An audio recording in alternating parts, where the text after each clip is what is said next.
نحمدہ و نصلی علی رسولہ الکریم، اما بعد۔ دوستو عزیزو، بندہ جب اللہ تعالیٰ کی نعمتوں کو سوچتا ہے کہ اللہ نے انسان اپنا اعضاء جوارح کو دیکھو، اللہ تعالیٰ نے آنکھ کیسے دیا۔ آنکھ اگر کسی کی پلک تھوڑی دیر کے لیے مفلوج ہو جائے یا کام نہ کرے، پلک نکل گئی، پلک نہیں ہے، تو یہ پلک نہیں ہے تو باہر نہیں جا سکتا، انسان باہر قدم نہیں رکھ سکے گا، کیونکہ دھول آتی ہے تو یہ پلک اس دھول سے اس کی آنکھ کی حفاظت کرتی ہے۔ چاہے کتنے بھی خرچ کر لے، کتنی بھی تدبیر کر لے، پانی سے دھونا پڑے گا، اس کو اتنی دھول آ جائے گی کہ ایک منٹ کے لیے باہر گیا تو پھر اس کو پانی سے دھونا پڑے گا، پھر آنکھ جاتی رہ جائے گی۔ کیسی نعمت ہیں، اسی لیے ایک ایک نعمت کو سوچو تو پھر اللہ کا شکر بجا لاؤ۔ جتنا زیادہ اللہ تعالیٰ کو شکر بجا لائیں گے، اللہ تعالیٰ کا شکر بجا لائیں گے، اللہ کے ساتھ تعلق ہوگا، اتنا ہی اللہ تعالیٰ جو ہے ہدایت کا نور سے مالا مال ہوگا۔ اللہ تعالیٰ اس کو ہدایت کا نور سے مالا مال فرمائے، یعنی بندہ اللہ کے قریب ہوتا جائے گا کہ بندہ شکر گزار رہے۔ ہر لمحہ یہ ایسی دولت ہے دوستو کہ بندہ شکر گزاری کا دولت، یہ ایک دولت ایسی دولت ہے شکر کی کہ ہمیشہ بندہ شکر کرے۔ جب جنتی جنت چلے جائیں گے، وہاں کے نعمتوں کو دیکھیں گے تو یہ جو شکر گزاری کی نعمت ہے وہاں بھی بجا لائے گا بندہ، یا اللہ تعالیٰ کتنا کرم احسان ہے کہ مجھ کو اس جنت کے کیسے یہ اس میں نصیب فرما دیا۔ دل کی گہرائی شکر کرے گا، یہی ایک چیز وہاں بھی چلے گی، یعنی زبان سے از خود نکلے گا، از خود جیسا سانس نکل جاتی ہے، ہم کو سانس ہمارے ارادے سے نہیں نکل رہی ہے، سانس ہم از خود نکلتی ہے، ویسے وہاں جنت کے نظاروں کو جنت پہ جب بندہ پہنچ جائے گا تو سب از خود شکر نکلے گا اس سے۔ یہی ایک عبادت ایسی ہے کہ وہاں جنت میں بھی انسان بجا لائے گا، یہ اس کو شکر بجا لاتا رہے گا، اللہ تعالیٰ اس کو جو ہے ہدایت کے نور سے مالا مال کرتے رہیں گے۔ حضور اکرم صلی اللہ علیہ وسلم سے صحابی نے پوچھا کہ ہم کو کیسے پتہ چلے گا کہ ہم کو شکر کے یعنی ہدایت کا نور ملا ہے، یہ پتہ ہم کو کیسے چلے گا کہ ہم اللہ کے اس ہدایت کے نور سے مالا مال ہوئے ہیں؟ فرمایا کہ بندے کو جو ہے دنیا یہ جو بے وفا ہے، دھوکے کا گھر ہے، اس سے نفرت ہونے لگے گی۔ اس کی پہلی نشانی بتایا کہ اس سے جو ہے دنیا یہ دھوکے کا گھر ہے، کسی کو اس نے وفا نہیں کی، بڑی بے وفا ہے دنیا، کسی کے ساتھ وفا نہیں کی۔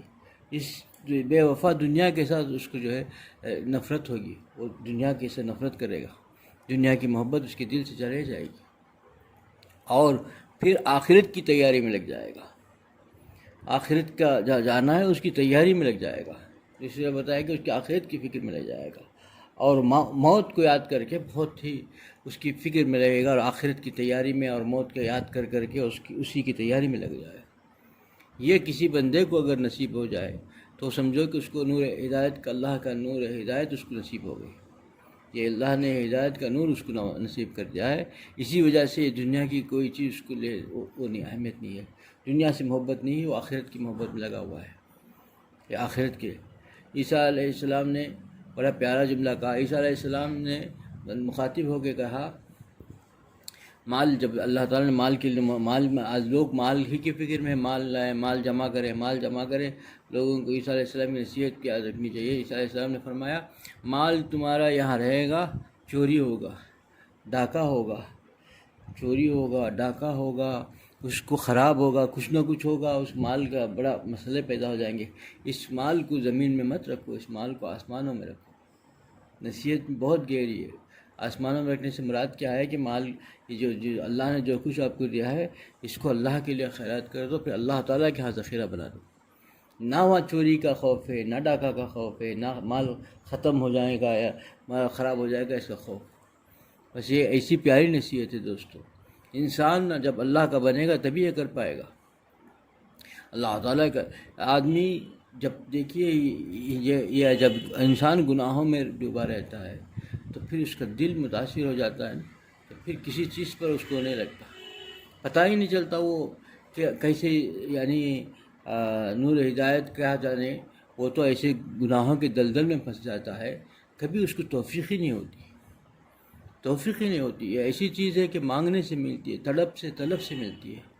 ورنہ دیکھو کہ جو ہے کفار جو تھے اس وقت چاند کے 2 ٹکڑے ہوتے دیکھا، اسلام قبول نہیں کیا، کہ طلب ہی نہیں تھی، آنکھوں سے دیکھا. کلمہ جو ہے اس میں غزوہ خندق میں دیکھا، کامیابی وہ ناکام ہوئے اور کامیابی مسلمانوں کی ہوئی، تو اس میں بھی ان کو ہدایت نہیں ملی. پتھروں نے ہاتھ میں کلمہ پڑھ لیا، اس کو دیکھا تو بھی کیا کچھ نہیں، سب دیکھا اپنے آنکھوں سے مشاہدہ کر رہے ہیں. ایسا نہیں ہے، آنکھوں سے دیکھ رہے ہیں، کچھ نہیں اثر ہو رہا ہے. ہدایت نہیں ہے. جب ہدایت دی گئی تو چوک در چوک ہزاروں کی تعداد میں مسلمان ہونے لگے. ہدایت آتی ہے نا جب اللہ تعالیٰ کسی کو ہدایت کا دعویٰ، ہدایت اللہ کے ہاتھ میں ہے. ہدایت کو مانگنی چاہیے، طلب ہونی چاہیے، ورنہ پھر محروم ہو جائے گا انسان. کسی چیز پر ناز نہ کرے، نیاز مندی ضروری ہے. ہر انسان جتنا اپنے جو کچھ اللہ نے عطا کیا ہے اس پر شکر بجا لاتا رہے. ہر چیز نعمتوں کو سوچے، دن بھر کی نعمتوں کو سوچ کر شکر بجا لاتا رہے اور اللہ تعالیٰ کو خوش کرنے کی فکر رکھے. کیونکہ دنیا بہت ہی کسی کا ساتھ نہیں دیا اور بہت ہی جو ہے بے وفا اور دغاباز دنیا ہے. اس کے پیچھے کوئی انسان پڑ گیا، اسی کے لالچ میں رہ گیا تو لالچی میں ایسا لالچ میں لگ جاتا ہے، ایسا اس کے اندر ہوس مسلط ہو جاتی ہے، اس کو پتہ ہی نہیں چلتا میں کس دلدل میں پھنس جا رہا ہوں، پتہ ہی نہیں چلتا. وہ ہوس اب اسے سوچتا ہے کہ بھائی ایک عالیشان مکان بنا لو. وہ عالیشان مکان سے ختم نہیں ہوتا. مثلا ایک عالیشان مکان بن جائے میری خواہش مل جائے گی، نہیں ملتی. یہ دھوکہ ہے. مل جائے گا تو پھر وہ عالیشان مکان پر نہیں جاتا، اس کے بعد اور ایک چیز ذہن میں آتی، پھر اور ایک چیز ذہن میں آتی ہے. ایک کار آتی ہے دوسری کار پر، ایک چیز آتی ہے پھر دوسری چیز پر. دنیا جتنی آئے گی اتنی ہی اس پر دنیا اور طلب بڑھتے جائے گی، پیاسا ہوتا جائے گا. جیسا ایک مریض ہے، سمجھو زکام ہے، سردی کا مریض، جتنا پانی پیے گا پیاس بڑھتی ہے، جتنا پانی پیے گا اتنا پیاس بڑھے گی، اس کی پیاس بڑھتی نہیں. جتنا زکام اور کیونکہ پہلے ہی مریض ہے، زکام اور سردی کا مریض ہے.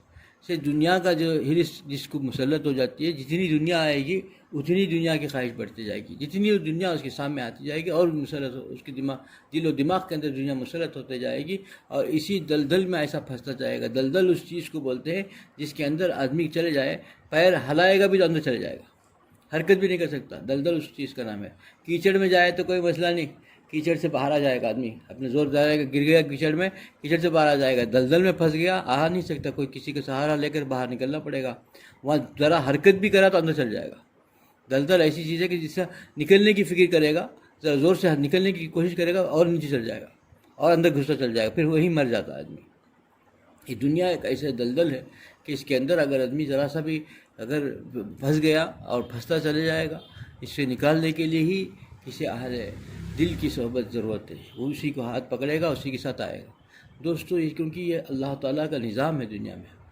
صرف کتاب سے ہوتا، صرف اللہ ہوتا تو پھر نبیوں کو نہیں بھیجتا. اللہ تعالیٰ تربیت کے لیے بھیجا ہے اور طریقہ بتایا ہے سب کچھ، اس لیے ہم کو آنے قیامت کے صبح تک کے لیے ہم کو سب کچھ بتا دیا کہ کس طریقے سے زندگی گزارنی ہے، کس راستے سے چلو گے تو تمہارے لیے آسانیاں ہوں گی.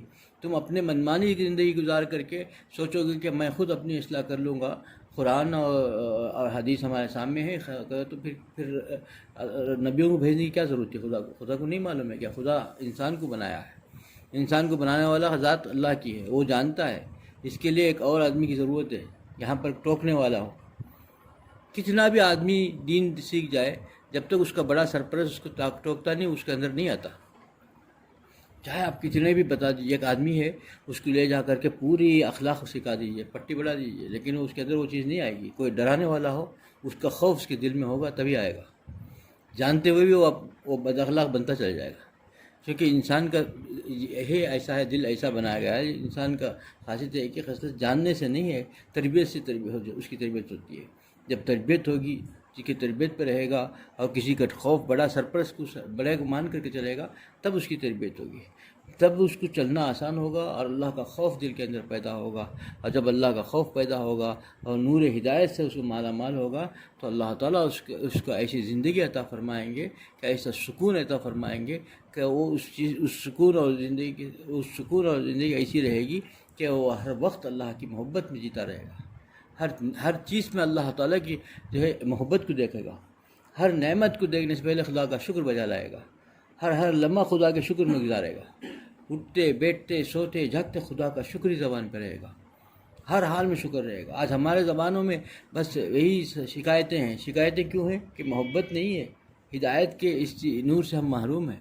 خالی شکایتیں، ہم نے کیا کر دیا، ہم کو کیوں ایسا ہو رہا ہے، کیا واسطے ہم کو ایسے ہو رہا ہے۔ خدا تعالیٰ کریم ذات ہیں، تو کریم ذات ہم پر کیوں، ہم کو تکلیف پہنچانے میں خدا کو کیا ملے گا؟